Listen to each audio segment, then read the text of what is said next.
Last year, professional deer manager Paul Childerley took a trip to the Sako factory in Finland. He had the chance to see Sako barrels and Sako brass being produced side by side. Rifles and bullets tested and developed together. Then it was Finnish whitetail and moose. Now it's South Africa's Eastern Cape, with new species, new environment, new challenges, and a new Sako rifle and calibre.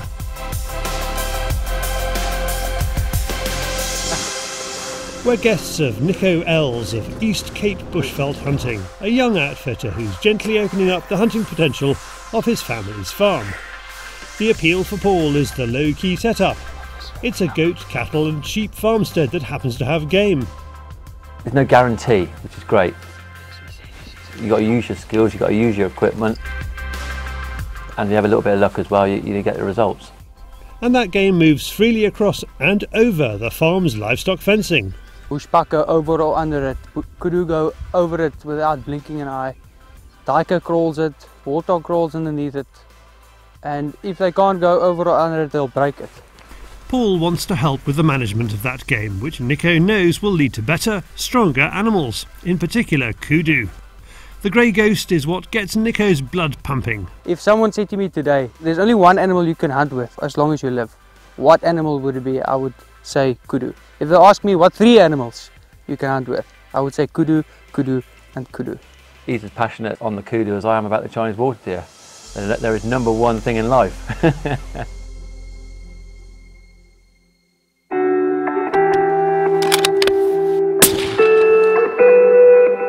The first morning it's down on the range to make sure the rifles are on. No, that's perfect. You can leave it like that. Happy with that? Yeah, I'm happy with it. If you're happy with it. I'm happy.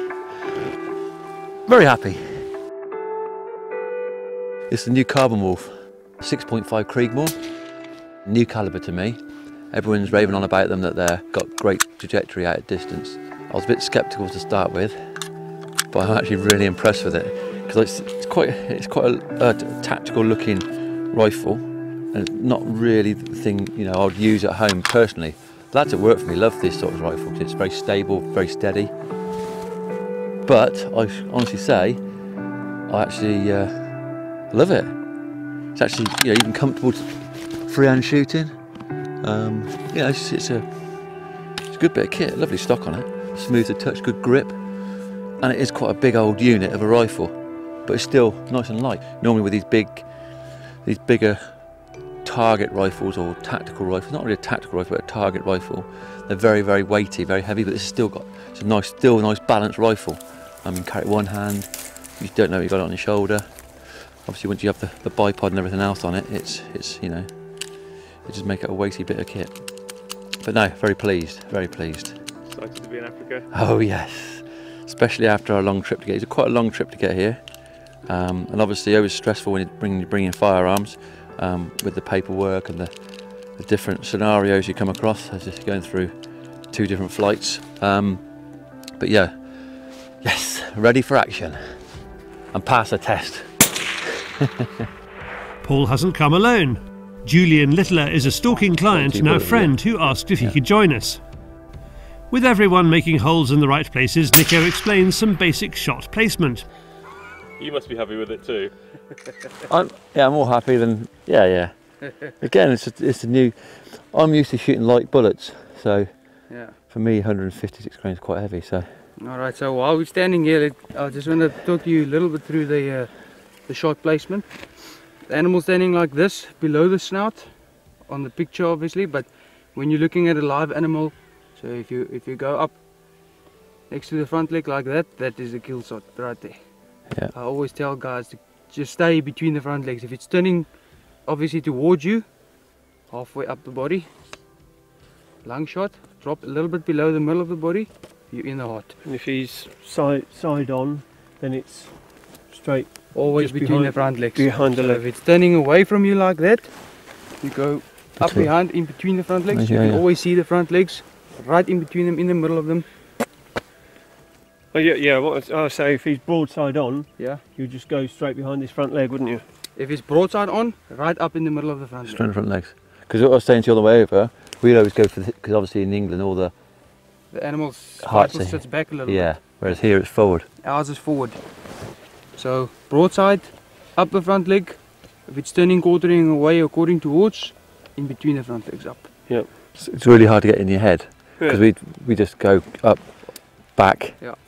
I'm going to remind you Yeah. in case when you shoot. So when you're on the animal, I'm going to say between the front legs or on the front leg or Yeah. on the shoulder.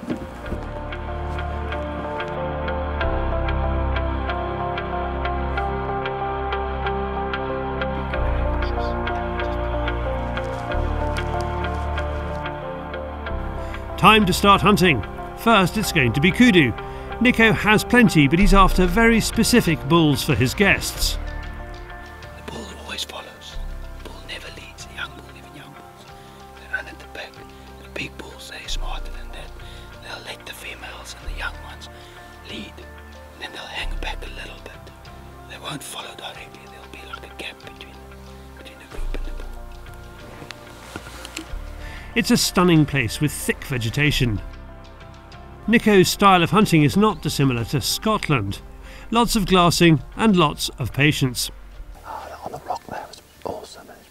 It's a great place. You can get set up and take a shot, real comfortable shot across like the town, looking on everything. So yeah, I think it's a real nice style of hunting where you just stalk quietly into a big viewpoint and just creep in as quiet as you can, get a good viewpoint, and then just wait and wait for them. Then they start to move, or your eyes adjust and you spot something. It's real difficult. We're used to like certain game, and out here it's obviously totally different. It takes about probably a whole week to get used to spotting the different species and stuff. They're really cool. The afternoon delivers more animal movements, and Nico finds a suitable springbok for Julian.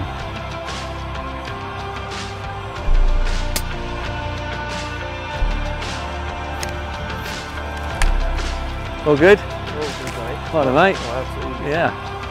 No problem.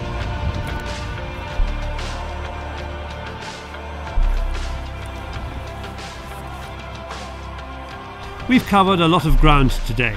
Tomorrow, Julian is being guided by Nico's father and uncle, while Paul will focus on kudu.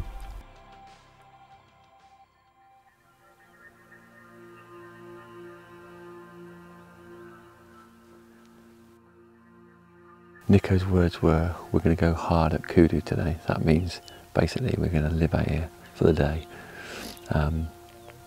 He said it's going to be a lot of waiting around. Said yesterday they were moving through the day quite a lot. The tracker said they were quiet in the morning first thing, and they livened up about 10 o'clock time 11 o'clock. So he said what we do is getting down to a couple of positions where he knows where there's a couple of old animals. Well, okay, a couple. There's one there and there's another one in another valley.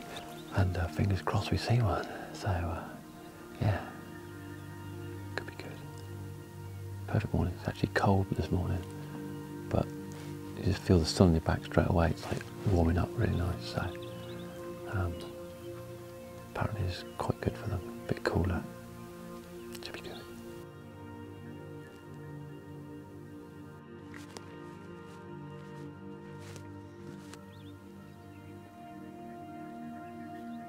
If they don't come out into the clearings, you don't see them. You won't see them. Not ever. I've sat here and a kudu goes into this cover, and then you see it coming out 200 yards further.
got a nice shot. Both front legs. Both front legs. Okay, right in between the front legs, in the middle of the shoulder. You're gonna wait for him to come forward. Okay.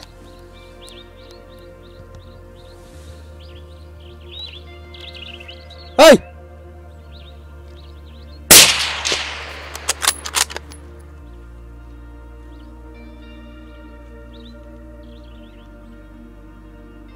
You see him? He's going down. Down. He's down. You down? Yeah, he's down. Definitely. There he is.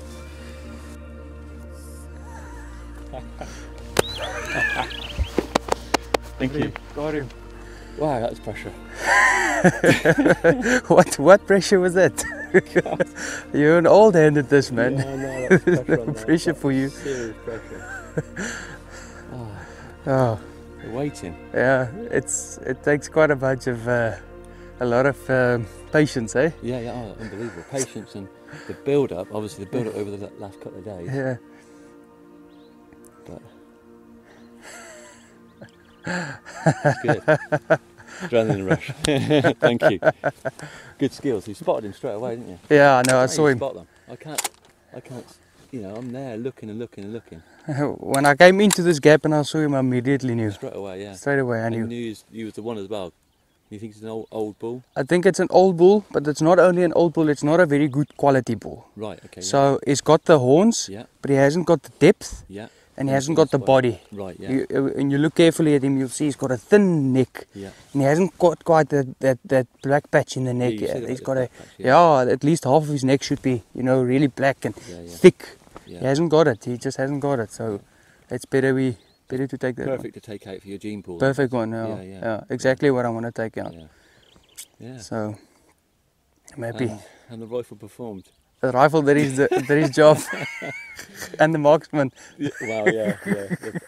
I honestly can say, because I do it all the time, I don't get nervous Yeah, or buck fever, we call it. yeah, But I get it on road here. Road bucks are terrible for buck fever, whether it's a diddly little one or a big one. I don't know, it's the build-up maybe. And the same with this. It's the build-up, sort of like got the sort of the excitement going. I think and all these scenarios are going through my mind. I don't normally have them. It's normally up and bang. I was thinking, right, okay, this is a 156 grain bullet. It's 150. So is that going to drop? How much is that going to drop? no, So yeah, no, perfect. pleased. Yeah, and I mean from where you shot him to where he dropped, that's 50 yards. Yeah, That's what they do. perfect. And when's the helicopter coming to lift it out? I'm gonna go call them now. It's 3 guys and then with a helicopter.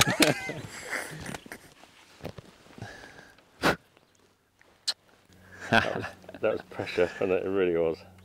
Unbelievable pressure. Yeah, I don't know how long we were there for. It felt like about an hour, but it was actually still quite a long time. Must have been probably 20 minutes. 20 minutes, something like that. In position, waiting. Safety catch one off twice. In anticipation. Nico's, basically was concerned because it's so thick over there. Literally, they'd just take 2 steps, bosh, gone. And luckily, he was content. But like I say, you just take 2 steps down, and he could be gone, disappeared for the rest of the day. So, do the sit down and a cup of tea now. Too early for a beer. Wow.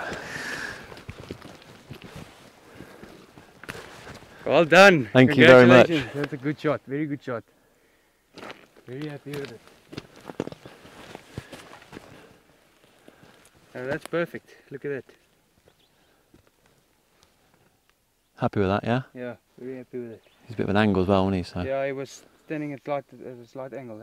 I mean, at the angle he was standing, the bullet would have gone in like that. Yeah. Straight through the lungs, both lungs. Perfect.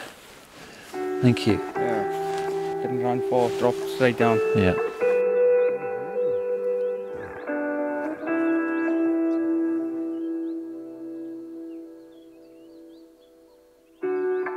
What makes them my number one African animal, the reason why I love them so much, I grew up hunting them. Yeah. And these ears Yeah. are like radars. Yeah, I'm telling you, they don't have to see you if they've got ears like this. No. If you stand on top of that ridge and he's standing with his back towards you, and you make the wrong noise, he will turn around and look straight at you. Yeah. Just because he's got these ears, he can hear so well that he'll hear exactly where the noise is. Pinpoint you. He can pinpoint the noise with these ears. They're like radars. That's why when we hunt kudu, we leave the vehicle as far away as possible. We hunt on foot. We stay on foot. We sit down for long times. Yeah. Because the more you move around, the bigger the chance that you won't get him. I mean, if they stand in this brush under the tree, and you can't see them, but you move around, they still hear you. So I mean, if they hear you, then they won't come out. Kudu doesn't emerge, they materialize. So I mean, that's exactly what they do. And they don't disappear, they evaporate. So they are, now you see them, now you don't. I mean, they are very, very good. They blend in so nice. They do, unbelievable. If you want to know whether you've got a very good bull or a not so good bull, look at the size of the spiral. If you look down the spiral, you'll see the hole is only like that big. So you might only be able to fit a broomstick down there. And while you're looking at the spiral, let me just tell you something interesting. You can see the eye when you look through the spiral. So when they're fighting other bulls, they look at each other. That's why they drop their heads, you know, like the way they approach each other. So if you look through the spiral, you can see the eye. They look at each other through that spiral. And also when they're breaking down branches, and you know, they know where they know what leaves they want to reach. So they take that horn and they can see through it, so that they hook it in and they break the branches down. So it's a spy hole. Spy hole, yeah. That's exactly what it is. You might not think it's the best animal, but I think it's absolutely phenomenal. And I'd like to say thank you very much again. Most enjoyable. Thank you. I'm glad you enjoyed it and you made a perfect shot. Amazing. Amazing. After the excitement of the hunt, there's the reality check of the extraction. Nico calls in backup.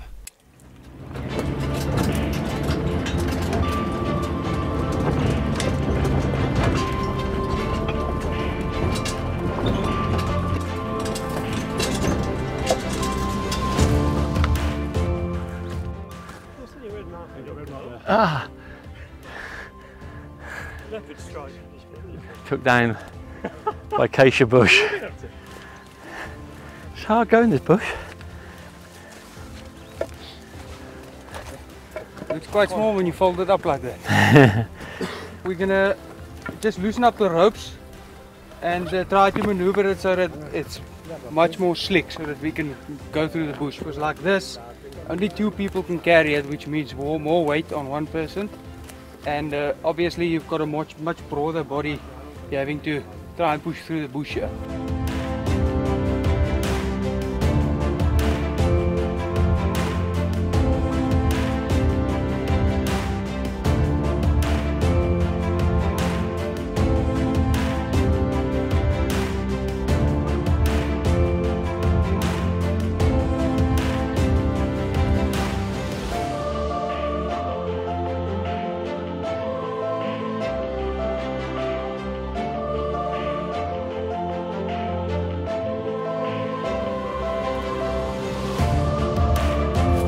Go this way.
I don't think I considered how they were going to extract it when we shot this morning.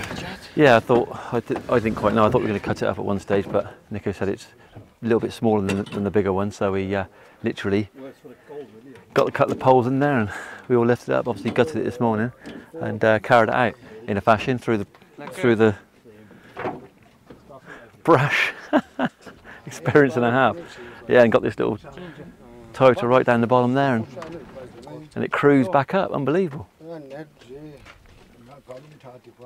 So yeah, Remember? unbelievable experience. Yeah, it's a great experience. The whole thing, right from this morning when we set off first light, got that shot perfect. All went to plan, and yeah, now getting it out and getting it back to the larder to do it out for the meat and everything else. So yeah, it's just been an amazing day, really. Julian's eyes have been on stalks, haven't they? Yeah, he's been like just wowed by the whole sort of like experience of being out here, and just like the atmosphere and you know, everything from the trackers to David with the filming and the GoPros and the drones. So yeah, it just makes the whole thing, you know, it's super lucky, aren't we, really? And special to come out here and experience this sort of stuff. It's not just this as well. It's like, you know, everything from, like, you know, the birds and finding porcupine needles as you're walking along. It's, you know, it's just stuff you don't do at home. So it's like, hey. So yeah, been a good day. Very pleased.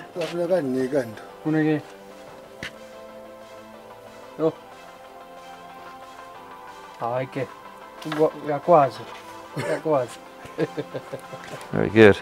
That works, honestly. Yeah, well, it seemed like it worked. That knife feels pretty sharp to me.